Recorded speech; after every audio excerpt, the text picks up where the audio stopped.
131050077, Prodi Sosiologi Agama, Fakultas Usul dan Studi Agama, UIN Intan Lampung. Baiklah, video ini saya buat untuk memenuhi tugas UTS pada mata kuliah dakwah dan perubahan sosial yang diampu oleh Ibu Siti Badiah MAG. Baiklah, kali ini saya akan membahas tentang perubahan sosial yang di dalamnya mencangkup pengertian perubahan sosial, proses terjadinya perubahan sosial, bentuk-bentuk perubahan sosial, teori-teori perubahan sosial, dan faktor yang mendorong terjadinya perubahan sosial. Apa itu perubahan sosial? Perubahan sosial adalah suatu proses perubahan yang terus-menerus dalam tata kehidupan masyarakat karena sifat sosial yang dinamis. Hal ini mencangkup perubahan dalam lembaga-lembaga kemasyarakatan, nilai, sikap, dan pola perilaku di antara kelompok dan masyarakat. Proses terjadinya perubahan sosial yang pertama ada difusi. Difusi yaitu suatu proses penyebaran berbagai unsur pembentuk sosial dan kebudayaan berupa ide, keyakinan, dan lainnya. Yang kedua ada akulturasi. Akulturasi adalah proses perubahan sosial budaya karena masuknya suatu kebudayaan asing ke dalam sekelompok masyarakat. Kemudian unsur budaya asing bisa diterima dan didiskusikan dengan kebudayaan asli masyarakat. Yang ketiga ada asimilasi.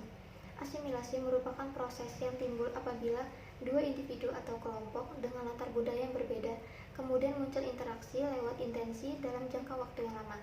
Proses ini kemudian akan menghilangkan budaya dan mengurangi perbedaan antar golongan masyarakat. Yang keempat ada akomodasi. Akomodasi merupakan proses perubahan dengan menunjukkan adanya keseimbangan dalam hubungan sosial antar masyarakat, antar golongan, dan berkaitan dengan norma atau nilai yang berlaku dalam masyarakat. Ada teori evolusi, yaitu perubahan yang memerlukan proses yang cukup panjang. Yang kedua ada teori siklus.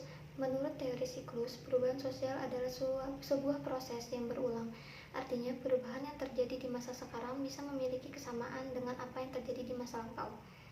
Contoh dari teori siklus misalnya gaya berpakaian atau fashion ala tahun 80-an dan 90-an yang kembali menjadi tren di masa sekarang. Yang ketiga ada teori fungsional.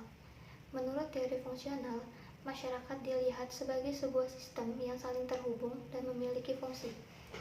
Yang keempat ada teori konflik.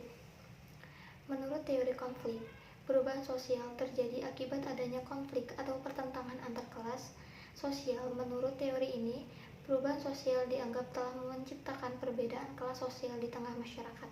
Contohnya adalah industrialisasi yang membedakan kelas sosial antara pemilik modal dan buruh. Akibatnya akan terjadi kesenjangan sosial antara kelas tersebut. Selain itu, konflik juga dianggap sebagai cara untuk menghasilkan perubahan sosial. Bentuk-bentuk perubahan sosial yang pertama ada proses, yang di dalamnya ada planning change, yaitu perubahan sosial yang direncanakan, dan unplanning change, yaitu perubahan yang tidak direncanakan. Yang kedua ada waktu, perubahan secara cepat, revolusi, dan perubahan secara lambat, yaitu evolusi.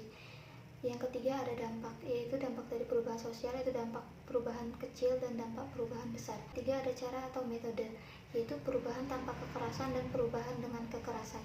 Yang terakhir ada sifat, perubahan struktural dan perubahan fungsionalis atau kultur. Faktor pendorong terjadinya perubahan sosial: satu, adanya penemuan baru. Yang kedua, pengaruh jumlah penduduk. Yang ketiga, munculnya konflik. Yang keempat, terjadinya revolusi.